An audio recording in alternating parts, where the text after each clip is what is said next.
morning. My name's Tony, and I am the lead pastor here at Gateway. Today is the first day of a brand new series called The Good Life, Wisdom for Living Well. This is going to be, I believe, a 4-part series where we're going to dig into the wisdom literature of Scripture.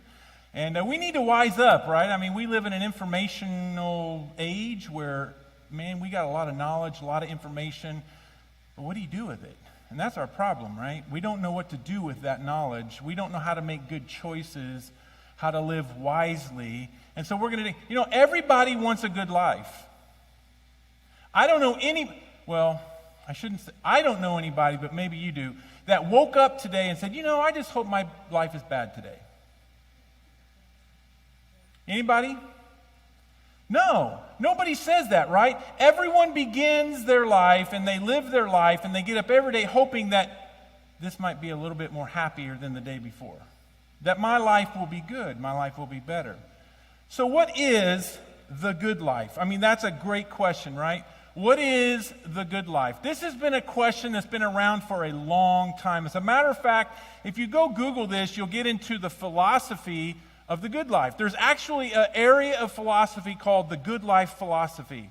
And it goes all the way back to Socrates, Plato, Aristotle, all of the philosophers of the day, of the previous past and of today. They wrestle with this question. What is a good life? What does it take to be happy? That seems to be where we're at today. I don't meet a lot of happy people. You all are happy, I'm sure. But a lot of people are just unhappy. And this has been a part of philosophy for a long time. I've got a couple of the philosophers and what their solution was. Now, if you're into philosophy and, you want to throw the Bible out and just listen to philosophy, I don't recommend that. But if that's you and, you want to do that, here is what Plato says is the good life. Plato says if you can achieve a skill, a wisdom as a skill, to determine happiness, then that's the good life. If you can reach some point in your life where you are so skilled with the knowledge that you just make all the right choices. I don't know about you, but how many of you just make all the right choices every time? Philip, put your hand down, you're a liar. No, I shouldn't say you're a liar, but you're fibbing big time, boy. Right? Nobody. So this is Plato. Plato says if we can just, here's the problem with Plato's definition of happiness. You're never going to be happy because you're always going to make bad choices. We just do. We're human, right? Here's what Aristotle says. Happiness comes through achieving all the goods life offers. Here we go. Now we're getting into something, right? Health, wealth, knowledge, relationships. This is the good life. If you can achieve all that this life has to offer, if you can go out and achieve the best of the best that this life has to offer, then you'll be happy, then you'll be living the good life.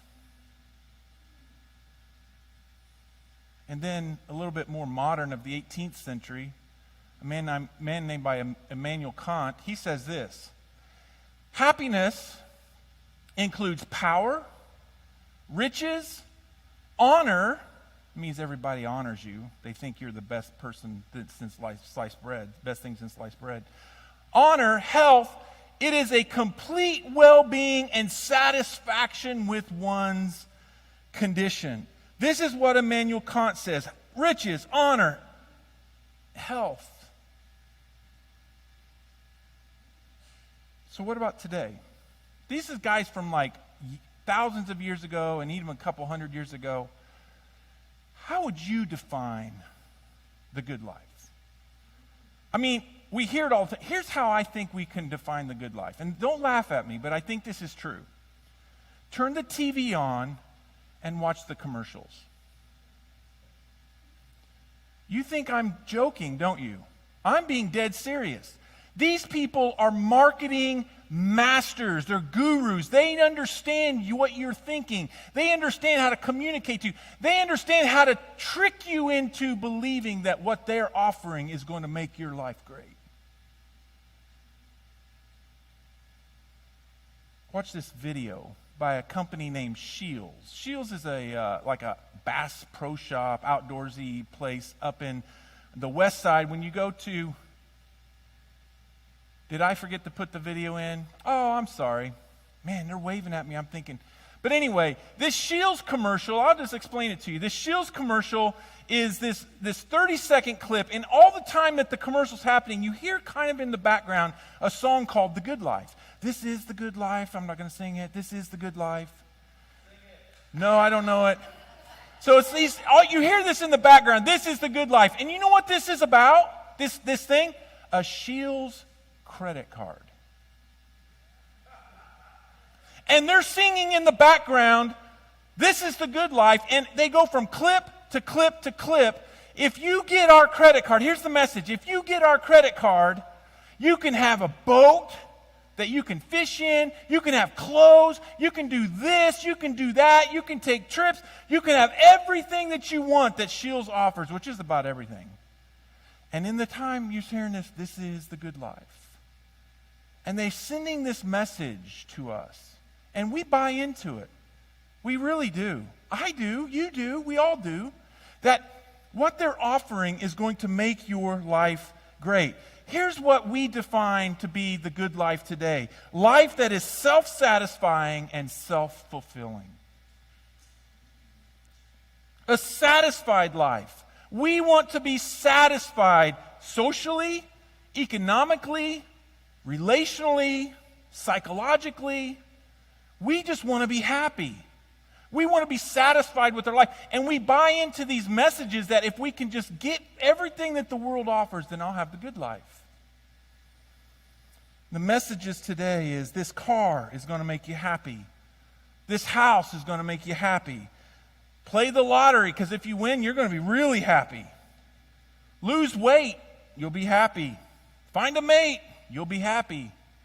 And commercial after commercial after commercial of what the good life is. Try it, buy it, get it. This is the good life.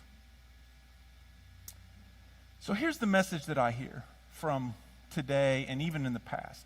The good life is this. The good life is a happy life. That's really how we define it. We want to be happy. So we live life in ways that makes us the most happy. Maybe that's whatever for you. We look for happiness in wealth, in health, in relationships. That next one will make you happy. Trust me. What if we're being lied to? Think about it. Have you ever stopped to consider that you're being lied to? Have you ever stopped to consider that there are people who have everything, and they're some of the most unhappy people in the world? Maybe we're being lied to. Maybe the good life is something totally different. And we spend our entire lives trying to achieve all that the world has to offer, and we're still unhappy. And so I was digging in through Proverbs, and I found a Proverb Chapter 22. It's a very long proverb, but there's a couple of pieces in there, and I'm just going to pull out a couple of them, because the Proverbs, Pastor Brett and I were looking at this, and we were planning the preaching. We're like, you can't really preach the Proverbs by chapter and sections, because it's like they don't go, they sort of have a rhyme or reason, but they're just like little tidbits of wisdom.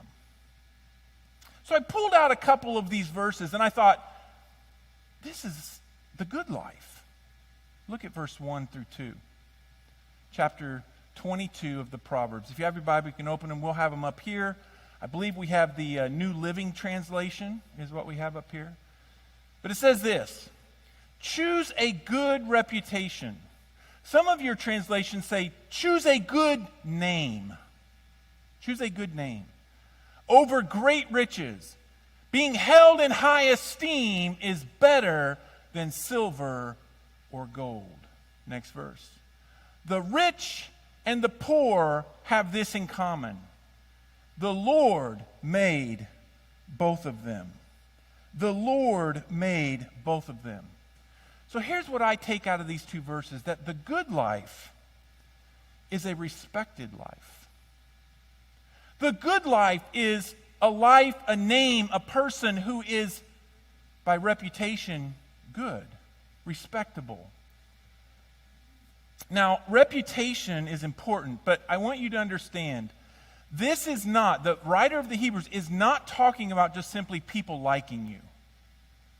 This isn't about people saying, hey, do you know Tony? Yeah, I know Tony. Yeah, he's a pretty good guy. I don't know him that well, but he's a pretty good guy. Or, yeah, I know Tony. I know Tony, It's not whether people like you or don't like you. That's not what he's talking about. It's not the kind of reputation where, yeah, he's a good guy or she's a good gal. It's not that kind of a reputation. The wise teacher goes after, here's what he's doing. He's going after those people who think that the means justify the ends. The fact that he brings riches into it, the fact that he separates the rich and the poor, the haves and the have-nots, the fact that he brings that into this concept of having a good name, having a good reputation, he is bringing into this idea that there are people who justify their actions because of the ends that they get to. They will step on people to get what they want. They'll manipulate people to get what they want.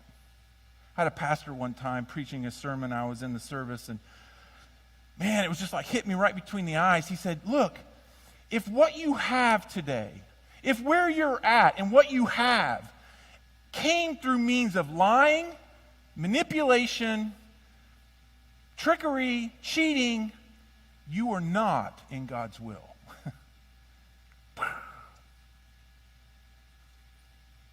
That is not the good life. This is about those who enrich your life, those who enrich their lives at the cost of someone else.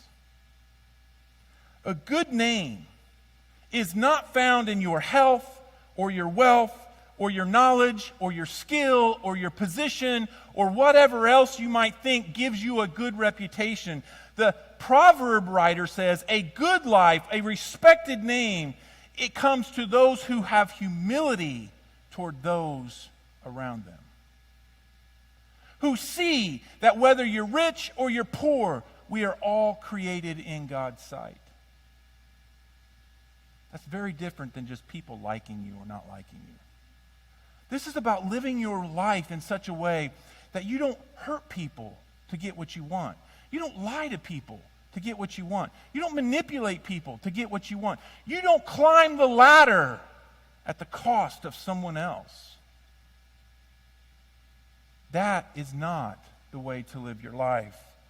The rich get richer and the poor get poorer in this world because the poor don't have the resources or the means to come up to where you are.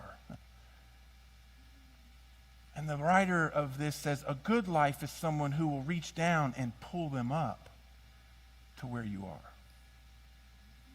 That's a good person. That is a good life.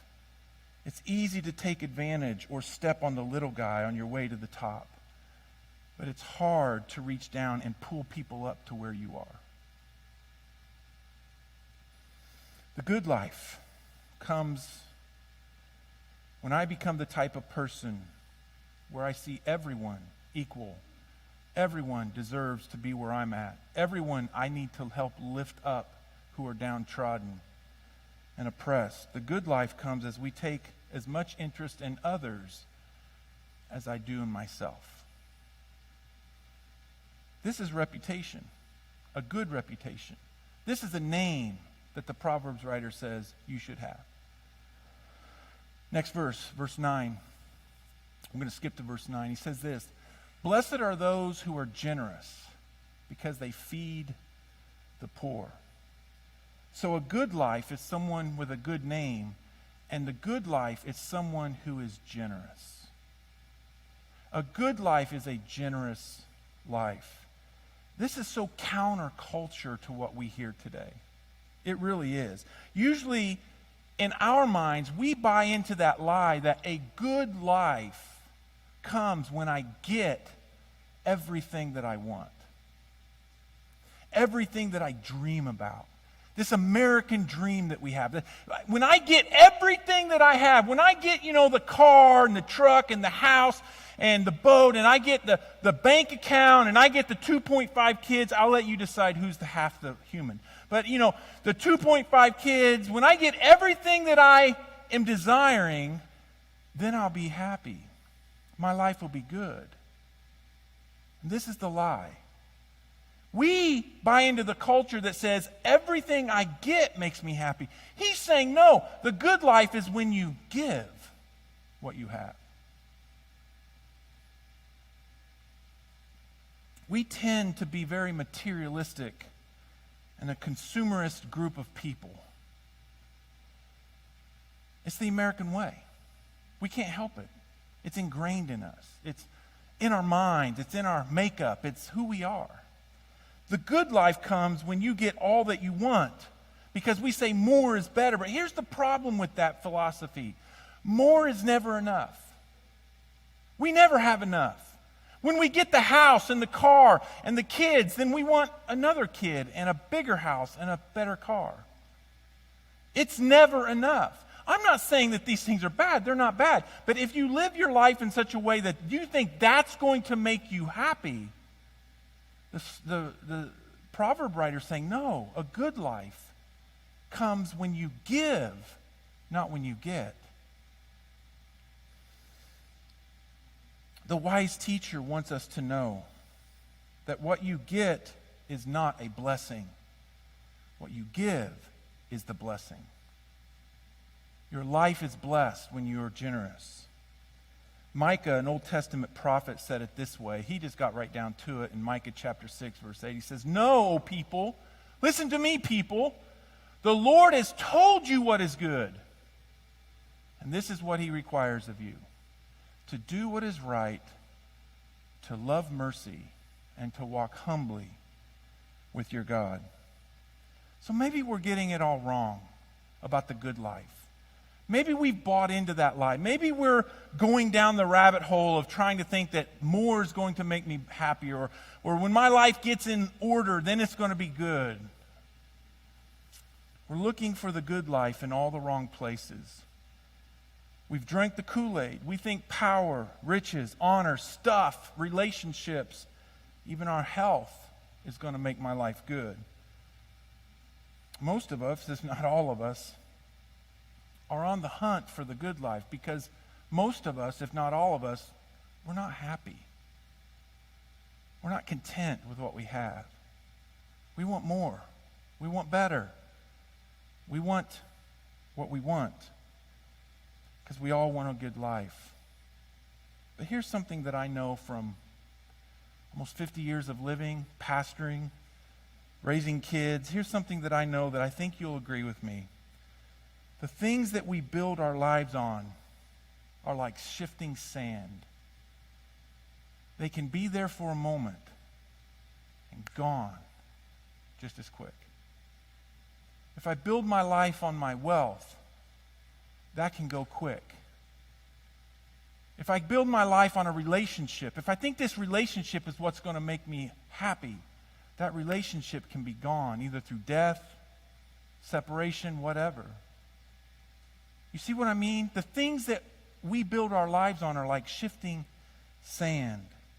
Many, many people have achieved what we consider the good life. They're living high on the hog. They're living great lives, wonderful lives for a moment. But then we've seen that gone in a blink of an eye. Jesus tells this story at the end of the Sermon on the Mount in Matthew chapter 7. Matthew chapter 5, 6, and 7 are the Sermon on the Mount. And right at the end, it's funny, the very last thing that he teaches that's part of the Sermon on the Mount is the story of the rich, or the wise and the foolish builder.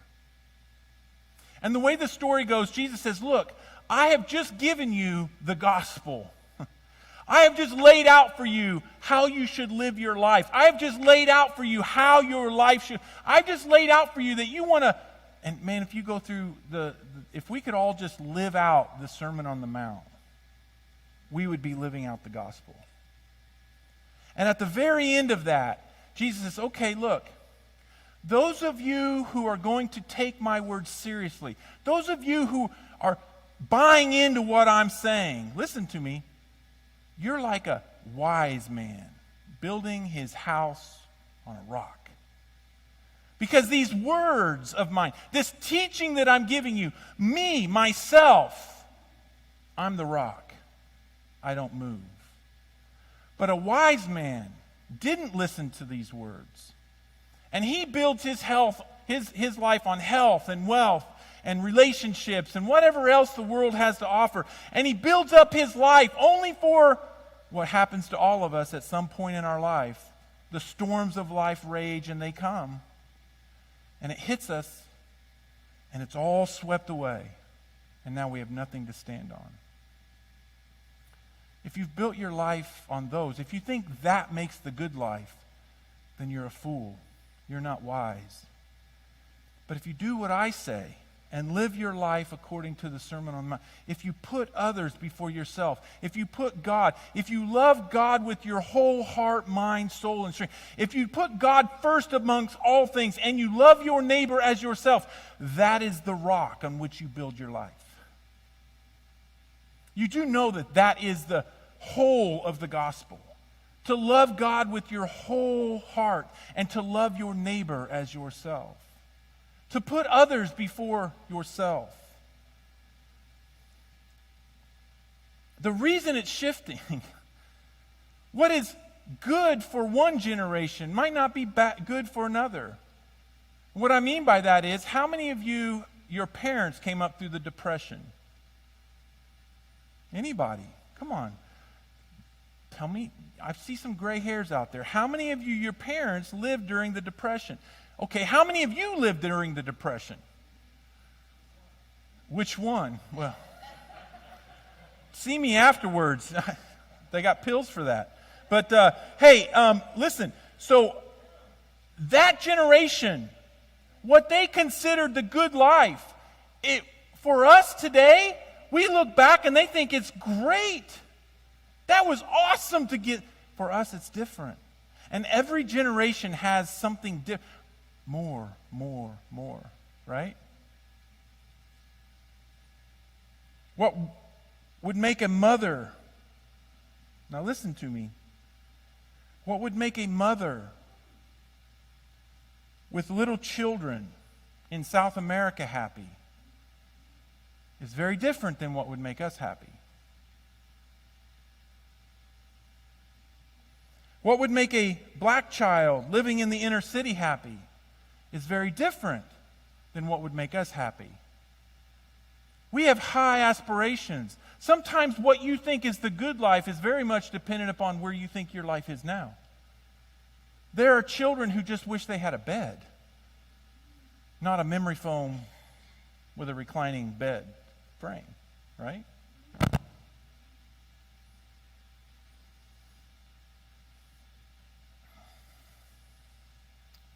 What would make a hungry child sleeping on the floor happy is something very different than what would make us happy. What would make a homeless person happy is something very different than what would make those of us who aren't homeless happy. Here's the bottom line this morning, and this is what I really want you to catch, is this. My life is good when I make others' lives better. That is the message this morning. That is the secret to the good life. That is what it takes to be happy, to be full, to be satisfied. Not what I get, but what I can give. Not what I can step up on, but what I can help someone step up to. The good life, my life is good when I'm making other people's lives better. And we know this. All of us know this. It's there in our minds. We know it, but it's hard to live out. It's hard to put feet to that knowledge that we have. It's here in our head, but here's the problem. That kind of knowledge sits in your mind. But what I'm talking about comes from the heart. Somehow that knowledge that my life is better when I'm making other lives better, that knowledge has to move from your mind to your heart. Because it's from your heart that you live, that you make decisions. You think it's your mind, but you really are making decisions, the two together. It's your heart. It's who you are. It's your soul. It's what you're about. That knowledge that I just gave you is just knowledge.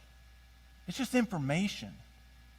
The true wisdom in this is when it moves from the head to the heart and you begin to live it out. Worship team's going to come. They're going to close us out with a song. I want to pray for you this morning that you would have a great life. And what I mean by that is not that you will get everything that your hearts desire. That's not the good life. The good life is when what you have, you begin to give away. You begin to help others. You begin to lift them up. You begin to love others as Jesus loves you. That's the good life. That's the secret. It's the hard part of the gospel, to be honest with you. It's why they crucified Jesus. He turned all of that upside down in the way we live and what defined a good life. Father, this morning as our worship team sings and leads us in this ending song, may the knowledge that my life is good